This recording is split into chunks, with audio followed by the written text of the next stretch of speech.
자, 우리는 본문 말씀을 통해 주님께서 세우겠다 하셨던 교회, 주님의 교회가 어떤 정체성을 갖고 있는지 함께 살폈고, 그런 정체성 그리고 본질을 가진 교회는 어떤 삶의 모습을 보이게 되는가, 우리 예루살렘 교회를 통해서 함께 말씀을 살피고 있습니다. 자, 주님의 교회가 보여주는 삶의 모습, 첫 번째 우리 지난주에 함께 나눴는데, 자, 뭐가 달라졌다 그랬죠? 가치가 달라졌다. 세상을 살아갈 때 가졌던 가치 기준과 예수님이 내 삶의 주인이시고, 그 주인 되신 예수님이 주권을 가지고 지금 다스리고 계시는 교회로 모였을 때, 그것을 인정하는 성도들이 모여 가지게 되는 삶의 모습이 첫 번째로 근본적으로 변화가 일어나는 것이 바로 그 달라진 가치에 따르는 삶의 모습이다 했습니다. 참된 가치가 무엇인가, 그것을 정확하게 이해하기 때문에 사람은 가치에 따라 행동을 하게 되어서 그 교회가 참 가치를 따라 살아가는 교회가 보여주는 모습, 사람에 대한 가치가 다르고 소유와 재물에 대한 가치가 달라서 하나님의 말씀, 주님의 뜻 기준으로 참된 자유, 참 자유를 누리는 삶을 살아간다 했습니다. 자, 오늘은 같은 본문 가지고 주님의 교회 공동체가 보여주는 삶의 모습이 무엇인지 같이 한번 또 하나님의 음성을 듣고자 합니다. 자, 44절 말씀 한번 먼저 읽어보겠습니다. 같이. 자, 믿는 사람이 다 함께 있어 모든 물건을 서로 통용하고. 자, 믿는 사람들이 어떻게 했다고요? 다 함께 있었다 합니다. 자, 46절 같이 읽죠.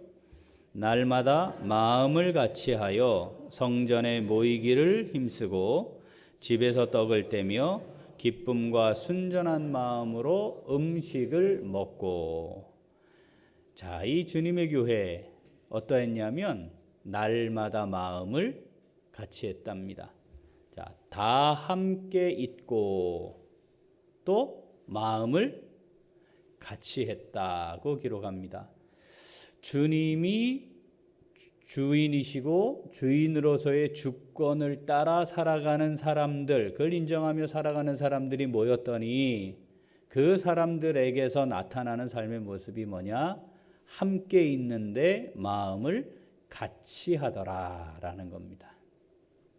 여기 마음을 같이 한다, 마음을 같이 한다는 말이 일치한다, 하나가 된다, 이런 의미를 기본적으로 가졌어요. 자, 일치한다, 하나가 된다. 그러니까 하나의 마음을 가졌다, 한 마음이 되었다, 이렇게 표현할 수 있겠습니다. 자, 여기 모여 있는 사람들이 어떤 사람들이라 했죠? 자, 로마 시민부터 시작해서 귀족, 일반 사람 취급 못 받는 노예 신분까지 여기에 다 섞여 있었습니다. 사실 한 자리에서 서로 교제했다. 이것도 사실 굉장히 어려운데, 떡을 뗐다. 이것도 사실 세상에서 볼 때는 이게 아주 이상한 집단이 되는 건데, 그 모인 사람들의 수가 최소한 4천, 5천 명 이상일 거라고 다들 학자들이 생각을 하죠. 이때는 아직은. 그런데 그 모였던 사람들이 함께 있는 것, 그리고 교제하는 것도 사실은 이게 현실적으로 가능할까 싶은데 어땠다고요? 마음이 하나가 되었다라는 겁니다. 주님이 주인이신 주님의 주권을 인정하는 주님의 사람들, 제자들이 함께 모이면 어떤 삶의 모습으로 보여져야 되느냐, 나타나야 되느냐, 그건 마음이 하나가 되는 것으로 나타나게 되어 있다, 표현된다는 말씀입니다. 우리가 아이들하고 가끔 이제 대화를 해보면 아주 어렸을 때는 부모님 생각, 말씀이 절대적이니까 부모님의 생각에 동의가 돼요, 대부분. 그런데 사춘기를 지나가면서 자아 정체성에 대한 혼란을 좀 겪고 그게 더 중요한 기준이 되기 시작하는 순간부터 조금씩 의견이 일치되지 않는 경험을 하게 됩니다. 이게 조금 더 시간이 지나고 부모인 우리들이 나이를 더 먹으면 이런 표현을 해요. 아빠하고는 대화가 안 돼. 우리 아빠들 경험해 보셨죠? 대화가 안 돼. 굉장히 절망스럽고 열도 받고 상처도 받습니다. 적어도 그 정도의 대화가 되기까지 15년 이상의 시간이 보통 흐르게 되는데 매일 봤지요. 같이 밥 먹었지요. 수많은 시간들을 공유하며 살아왔어요. 그런데 대화가 안 돼. 수십 년을 살아오는 부부 사이에도 정말 대화가 안 돼. 대화가. 이런 이야기들을 합니다. 대화도 안 된다는 이 표현은 마음이 하나가 되는 것에 있어 사실 가능하지 않다. 이거 불가능하다. 이런 의미를 담고 있는 듯한 표현입니다. 그렇게 오랜 시간 수많은 일들을 경험하면서 이 정도 되면 이제는 마음이 좀 서로 읽혀지고 이해도 되고 그래서 쉽고 빠르게 같은 마음과 생각을 가질 수 있을 만한데 그게 안 된다고 표현을 하는 거죠. 자, 그런데 지금 예루살렘 교회는 어떻다고요? 아예 사람이 아닌 존재, 그리고 절대로 신분의 차이를 넘어설 수 없는 계급 사회를 살고 있는 사람들이 섞여서 함께 있는데 성경은 이 교회의 모습을 어떻게 표현했다고요? 한 마음을 가지고 있었다. 마음을 같이 하였다. 진짜 그랬을까요? 어떻게 생각하십니까? 진짜 그랬을까요? 제가 예전에도 한번 말씀드렸지만 제가 아는 목사님 교회는 당회할 때 하도 싸우니까 한 손에 왼손 십자가를 쥐고 당회를 했다잖아요. 십자가 딱 쥐고 자 지금 이 십자가를 붙들고 기도하고 의견을 내라. 신앙생활을 적어도 수십 년 이상을 하면서 온 성도들의 축복 가운데 하나님이 주신 거룩한 직임을 수행하는 건데도 크게 참 뭔가 의견을 나누고 주님의 뜻을 찾아가는 그 대표들이 모인 자리도 그게 어려운데 이 당시에 과연 이게 가능했을까? 그런데 성경은 그렇게 딱 간단하게 선언합니다. 어떻게 해요? 마음을 같이 하였다. 자, 그렇다면 이게 어떻게 과연 가능했을까? 가능했을까? 안 될 것 같은데 하는 생각이 있지만 성경이 이게 그랬다 하니까 자, 우리는 어떻게 이제 접근해야 돼요? 그렇다면 어떻게 이것이 가능했을까? 주님의 교회는 이런 교회인데 이러한 삶의 모습이 나타나는 것인데 그렇다면 어떻게 이게 가능했을까를 살피고 우리 교회가 주님의 교회로 세워지려면 우리는 어떻게 해야 할까? 그 질문을 가지고 하나님의 말씀을 살펴야 할 것입니다. 자, 우리 교회는 우리 교회인데 주님의 교회가 될 수 있기를 소원합니다. 자, 이 주님이 주권자 되시는 주님의 교회. 자, 마음을 같이 하는 삶의 모습이 있는 공동체. 자, 이게 이제 주님의 교회입니다. 마음을 같이 하는 삶의 모습이 보여지는 주님의 공동체. 자, 어떻게 해야 될까요? 같이 읽죠? 한 번 더. 자, 주님의 마음을 품고 함께 행합니다. 우리가 일반적으로 이렇게 생각해요. 부부 사이에도, 부모와 자녀 사이에도, 또는 동료들 사이에도, 자, 나도 요만큼, 너도 요만큼 양보하고, 자, 요만큼 생각을 좀 바꿔서 우리가 합의해보자. 합일점에 도달해보자. 이렇게 이야기를 합니다. 네가 참고 나도 참고. 그런데 실제로 그렇게 해서 잘 되던가요? 서로 조금씩 양보하면 하나가 되던가요? 그렇지 않은 것 같아요. 저의 경험에 의하면 양보해서 일정 부분 더 이상 세게 말하거나 강하게 주장하지 않는다는 것이지, 그 대상과 하나가 되었다, 그렇게 표현하기는 참 어려운 것 같습니다. 그냥 내가 좀 져주자, 또는 내려놓자, 더 이상 나가지 말아보자, 뭐 이런 수준인 것이지 하나가 되었다라고 말하기는 참 어려운 것 같습니다. 문제는 나도 문제가 있고 상대도 문제가 있다는 겁니다. 내가 온전치 못하고 상대도 온전치 못하다는데 그 원인이 있죠.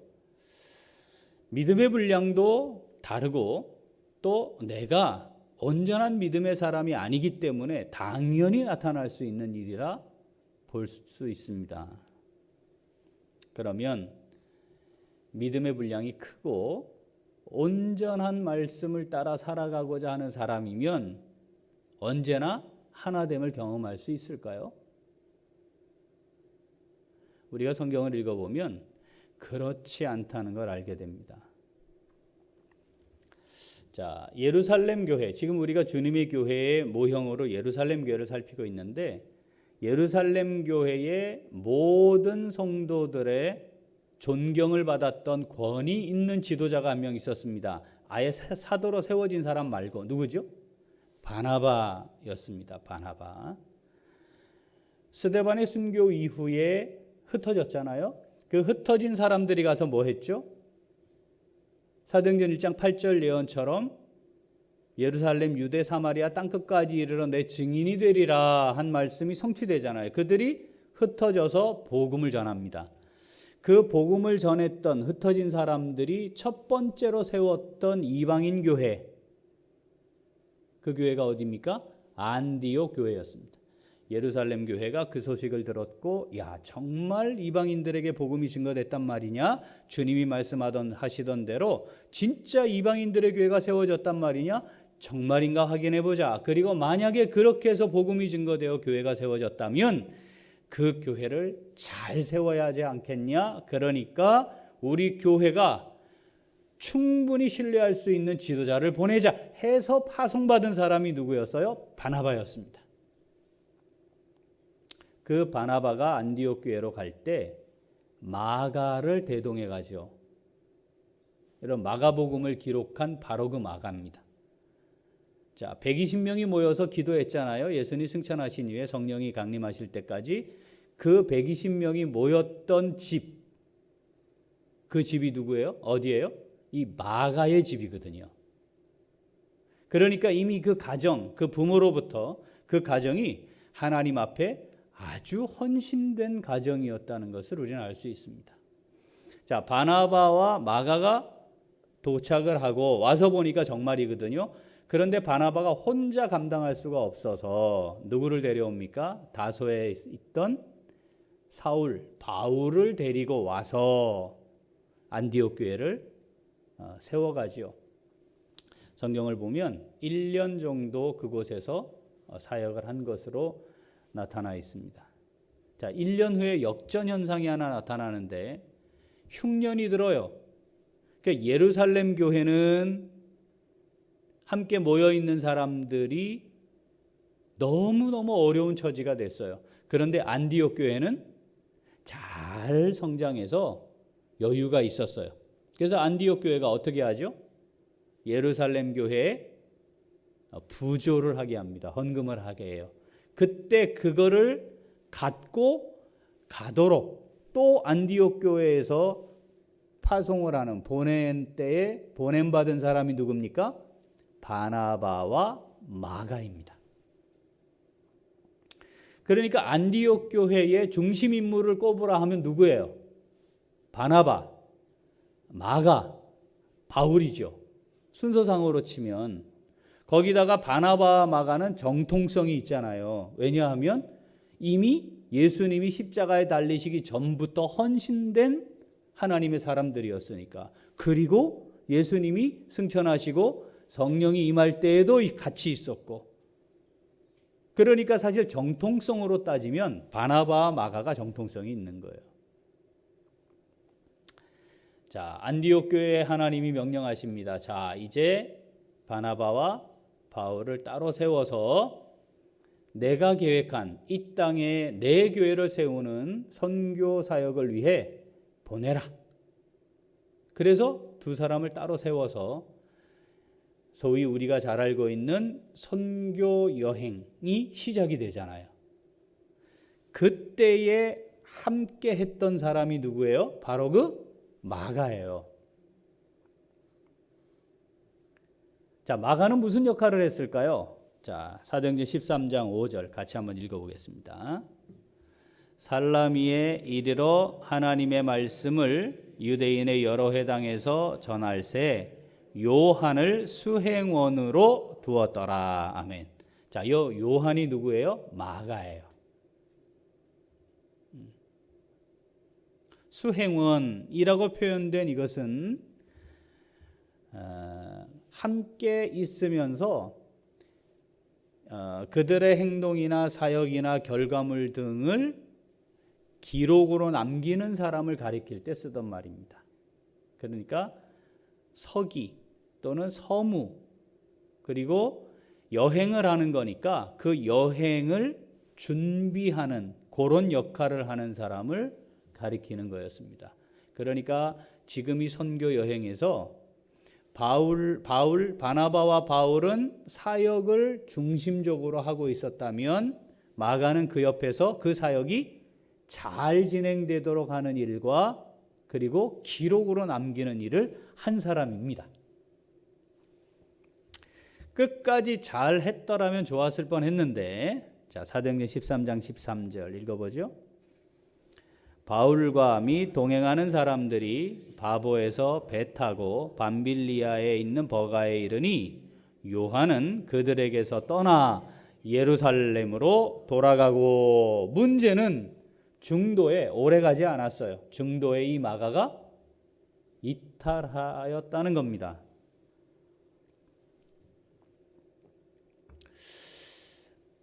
처음에 예루살렘 교회가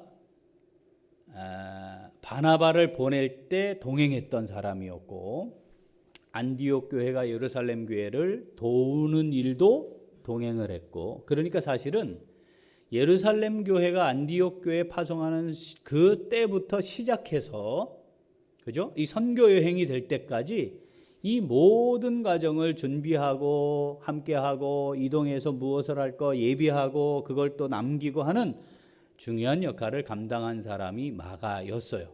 그리고 관계로 보면 바나바가 삼촌입니다. 아저씨, 우리로 표현하면 삼촌, 오촌 이렇게 아저씨, 조카이죠. 조카와 삼촌 관계에 있었으니까 또 각별했을 겁니다. 그런데 선교 여행이 막 물이 오를 그 시점에 마가는 이탈을 합니다.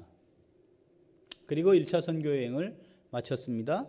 예루살렘에 와서 보고를 하고 이방인과 관련된 규례가 거기에서 다시 설정이 됩니다. 꼭 할례를 받게 할 필요가 없다는 것. 자, 요게 이제 정해지잖아요.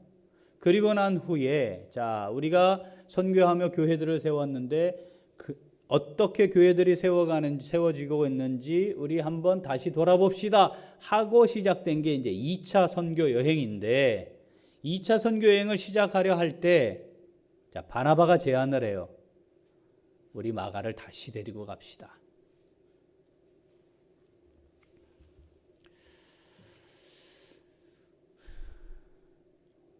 자, 만약에 내가 바울이면, 자, 우리가 바울이면 여러분 어떻게 하겠습니까? 자, 데려갑시다. 데려가겠다. 네, 안 되는군요. 에라 모르겠다는 아니죠? 데려가거나 안 데려가거나죠. 안 데려가겠다 이거죠. 저도 안 데려갈 것 같아요. 자, 읽어보겠습니다. 사도행전 15장 36절 읽어보죠.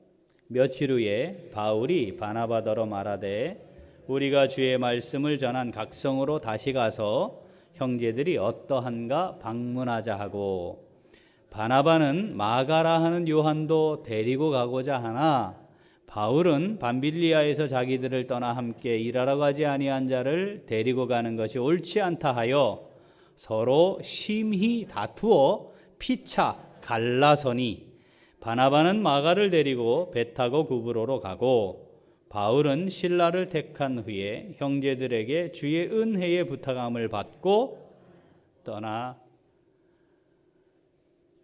자, 여기 표현해 보면 진짜, 자, 우리들이 가끔 갈등하거나 다투거나 뭐 언쟁 뭐 대화가 안 돼, 그럴 수 있어요. 왜냐, 우리는 믿음도 적고, 그렇죠? 뭐 인격적으로도 그렇게 뭐 탁월한 것도 아니고 부족함과 허물이 많으니까 그럴 수 있겠다. 뭐 그런데 이 정도 수준에 있는 사역자라면 이걸 잘 신앙적으로 풀지 않았을까 싶은데, 오늘 본문을 보면 서로 심히, 이건 어느 한쪽이 막 했다는 거예요. 서로 심히 다투었대요. 한치의 양보도 없이 충돌한 겁니다. 그리고 어떻게 해요? 갈라섰답니다. 자, 이 정도의 상황이 발생할 수 있는데, 그럴 수도 있는데, 예루살렘 교회는 어땠다는 거예요? 어땠다고요? 마음을 같이 하였더라. 한 마음이 되었더라.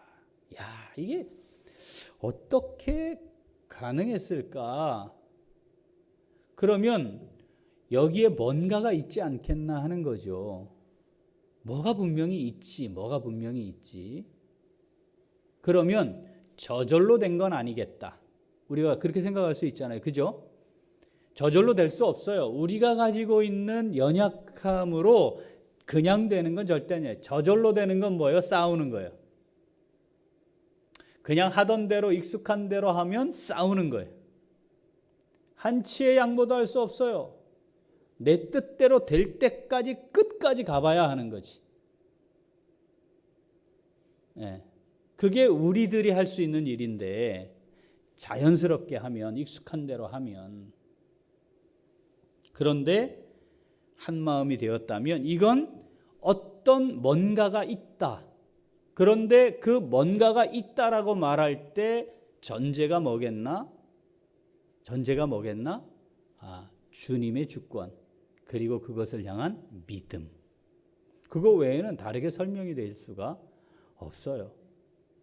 그러니까 믿음에 의한 기준과 원칙이 있었기 때문에, 그리고 그게 모두가 다 동의가 되었기 때문에, 내가 가지고 있는 생각, 네가 가지고 있는 생각, 우리 생각을 좀 맞춰보자가 아니고, 믿음에 의한 기준과 원칙이 분명했고 그것을 모두가 동의했기 때문에 한 마음이 될 수 있었다.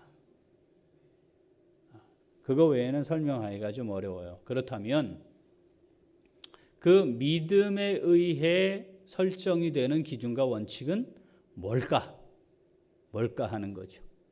자, 그것을 주님께서 빌립보 교회에 주신 말씀을 통해 정확하게 말씀을 하고 계십니다.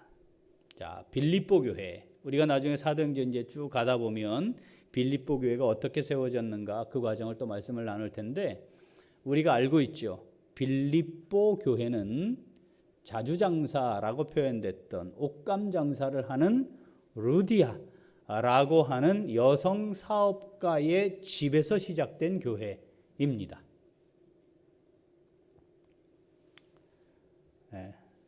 하나님, 우리 아들이 우리 딸이 사업을 좀 크게 하게 해주세요. 왜요? 돈 많이 벌어가지고 노후에 제가 좀 편안하게 살라고요. 자, 이런 게 아니고 하나님, 사업을 크게 해서 루디아처럼 주님의 교회로 멋지게 헌신하는 삶을 살게 해주십시오. 뭐 이런 거. 우리 아들이 프랜차이즈 카페를 전 세계에서 가장 크게 하는 사람이 되게 하나님 복 주십시오.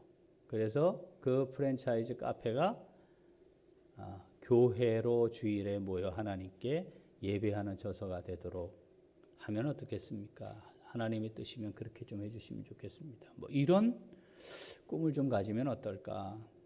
자, 어찌됐든 그렇게 사업을 하는 여성이었기에 자기 집을 주님 앞에 교회로 드릴 수 있었습니다. 자, 이렇게 시작한 교회들의 문제가 있습니다. 어떤 문제죠? 이게 내 교회가 되는 거예요.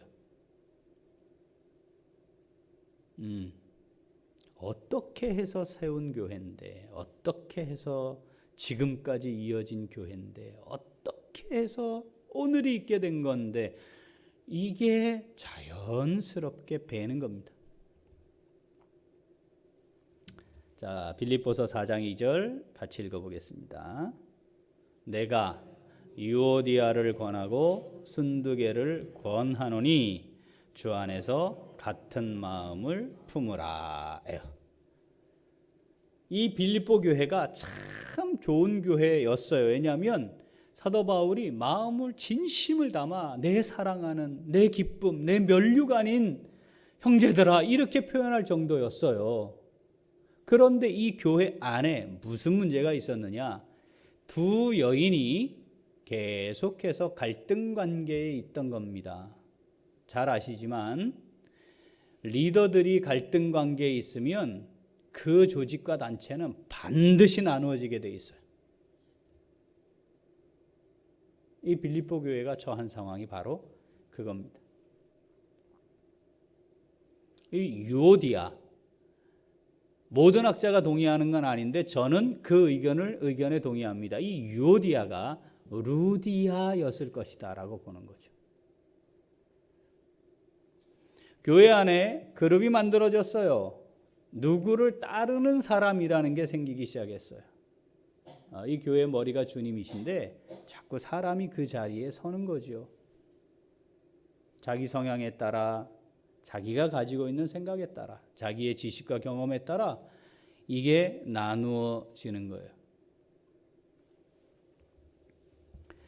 그들을 향해 권합니다. 권면합니다. 권고합니다. 어떻게 하라고요? 같은 마음을 품어라.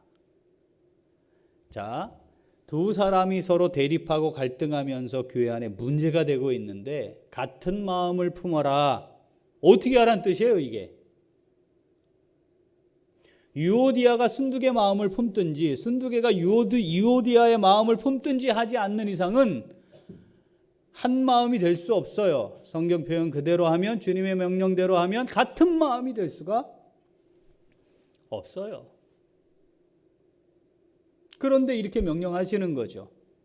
자, 이렇게 명령하시면서 앞에 이 같은 마음을 품어야 하는 게 뭔지를 말씀해 놓으신 거예요. 우리가 너무너무 잘 알고 있는 말씀이에요. 빌립보서 2장 5절 읽어보겠습니다. 너희 안에 이 마음을 품으라 곧 그리스도 예수의 마음이니. 그리고 주 안에서 어떻게? 같은 마음을 품으라.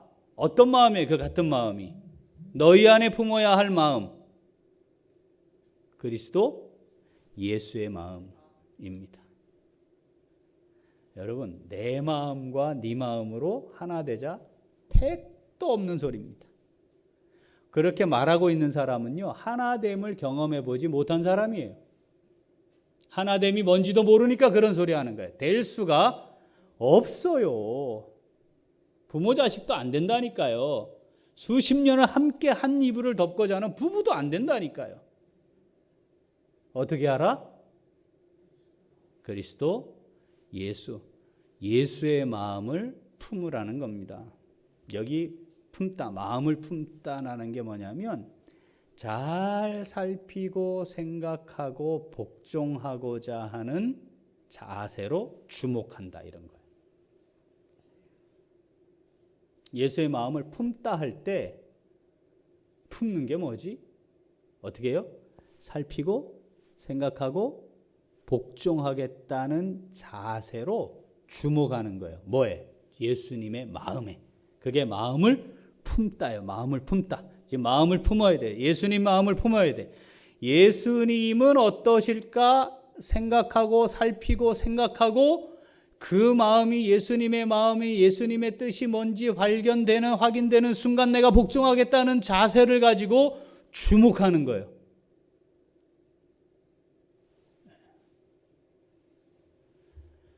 그 예수님이 보여주신 그 마음, 우리가 주목해야 하는, 그걸 살피고 생각하고 주목해야 하는 그 마음, 예수님의 마음이 뭐였냐? 이어진 말씀에 있는 거죠. 6절부터 읽어봅니다. 그는 근본 하나님의 본체시나 하나님과 동등됨을 취할 것으로 여기지 아니하시고. 첫 번째는 뭐예요? 자기를 비우시는 거예요.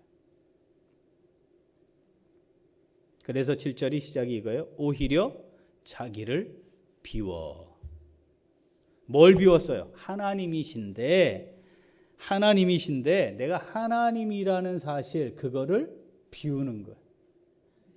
하나님과 내가 동등되이 여김받아야지, 이것들이 나를 하나님으로 지금 나를 세워야지, 인정하고 받들어야지, 이걸 어떻게 해요? 비우는 거예요. 자기를 비움입니다. 7절 계속 읽어볼까요? 오히려 자기를 비워 종의 형체를 가지사 사람들과 같이 되셨고. 8절 사람의 모양으로 나타나사 자기를 낮추시고. 두 번째는 낮추시는 겁니다. 낮추심. 비우고 낮추고, 비우고 낮추고.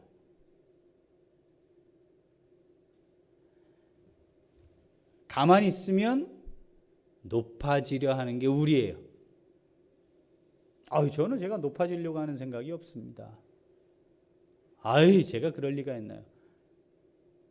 낮추려 하지 않으면 높아지는 겁니다. 속지 마세요. 낮추는 겁니다. 어떻게 하라고 그랬죠? 남을 나보다 낮게. 이거 잘해요. 낮게 여기면 안 되고 낮게 여기고 나를 낮추어야 해요. 여러분 신앙생활을 오래 하신 분들이 자기를 낮춥니까? 신앙생활을 처음 하는 분들이 자기를 낮춥니까? 제가 경험한 짧은 35년쯤 되는 교회 생활을 보면 신앙생활을 오래 한 사람, 뭔가를 오래 한 사람이 자기를 낮추어야 정상인데 갈수록 자기를 낮추는 게 안 되는 것 같아요. 목사도요, 똑같아요. 안수 받았을 때가 제일 낮아. 겸손해. 그런데 영적인 원리로 보면 갈수록 낮춰야 되거든요. 그런데 된 줄도 모르고 전문 용어로, 느낌 파고는 용어로 대가리 쳐드는 거지. 갈수록. 그래서 안수 받았을 때, 부목사 때, 그때 목사가 됐을 때의 모습보다 시간이 더 흘러서 담임 목사가 될 때 더 교만해져요. 교회가 커지면 더 교만해져요. 이게 이상한 거라, 사실은. 성경하고 맞지 않는 거라, 이 말이에요. 성경대로 하자면, 말씀대로 성숙해 가는 거라면 갈수록 이걸 낮추는 거를 비결을 알게 되는 거고, 그래서 낮추는 건데 이게 참 어려운 거죠. 가만히 있으면 어떻게 되는 거다? 나를 높이는 거다, 이 말입니다. 낮추어야 합니다. 자, 그 다음 또 읽어봅니다. 자, 사람의 모양으로 나타나사 자기를 낮추시고, 그 다음 죽기까지 복종하셨으니. 자, 죽기까지 복종하셨으니. 너희 안에 이 마음 품어라 할 때 예수님 마음. 세 번째는 뭐예요? 죽기까지 복종입니다. 누구에게 복종? 하나님께 복종이죠. 네, 하나님께 복종. 불분명할 때는 막 정신 없다가 이 하나님 뜻입니까? 그러면 바로 복종. 정신없이 개념 없이 막 하다가 그럴 수 있잖아요. 왜? 뭐에 팔려가지고 뭐에 하나 딱 잡혀가지고 정신 못 차리고 할 수 있어요. 거의 꽂혀서. 그런데 하나님의 뜻입니까? 그러면 어떻게? 바로 복종. 어디까지? 죽기까지 복종. 그러니까 예수님 마음이 세 가지입니다. 정리해 보면 뭐예요? 첫 번째 비움, 두 번째 낮춤, 세 번째 복종. 자, 믿음이 좋은 사람이 가면 갈수록 이 세 가지가 깊어지는 거죠. 풍성해지는 거죠. 지금 내가 다른 사람의 문제를 보고 그 허물을 보고 막 이야기하는 순간 하나님은 그게 넌데 임마. 그래 너 말 잘한다. 그게 너야. 라고 하고 있는 걸 아는 거죠. 그걸 모르는 게 천방지축이죠. 유치한 거죠 아주. 결국은 그게 내 모습인 것이. 그걸 모르는 거지. 그러니 어린 거죠. 갈수록 믿음의 분량이 커지고 성숙해 가면 이게 다 내 모습인데. 그렇지. 저게 다 내가 가지고 있는 그 모습 그대로인데 이게 보여지는 거죠. 어떻게 해요 그러면? 남을 나보다 낮게 여겨서 나를 낮추어서 겸손한 삶의 모습이 나오는 겁니다. 자, 하나님의 뜻, 우리 교회의 머리가 주님이시고 정말 주권자라면, 자, 그럼 어떻게 하나가 되느냐? 우리 싸우지 말고 이렇게 의견을 좀 모아봅시다. 그걸로 안 된다니까요. 그래서 결정되고 돌아서서 나오면 분이 가시질 않아요. 계속 그게 우리 안에 있어요. 그게 우리의 연약함이라니까요. 그러니까 기준과 원칙을 다시 잡아야 해. 믿음으로. 어떻게 하자? 주님의 마음을 품자.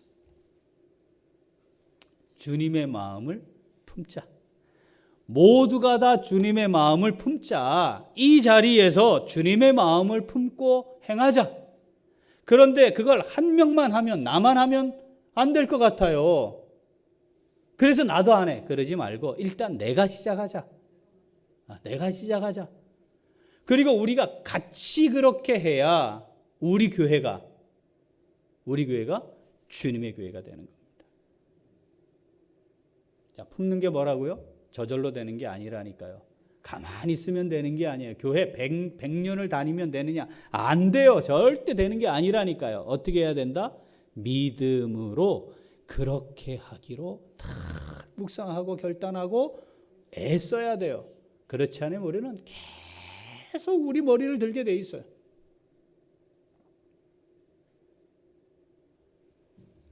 주님이 원하시는 게 뭘까? 주님, 이 순간 주님이 원하시는 게 무엇인지에 제가 집중하기를 원합니다. 이 순간 주님이시면 어떻게 말씀하실지, 우리를 향한 주님의 뜻은 무엇인지에 대해 집중합니다. 주님, 제가 아무 생각이 없어요. 제 거 다 내려놓겠습니다. 그게 정상이잖아요. 제가 기도하고 말씀 묵상하고 정말 주님 제게 답 주셨잖아요. 그래서 지금 제가 그 주님이 주신 그 답을 붙들고 가려고 해요.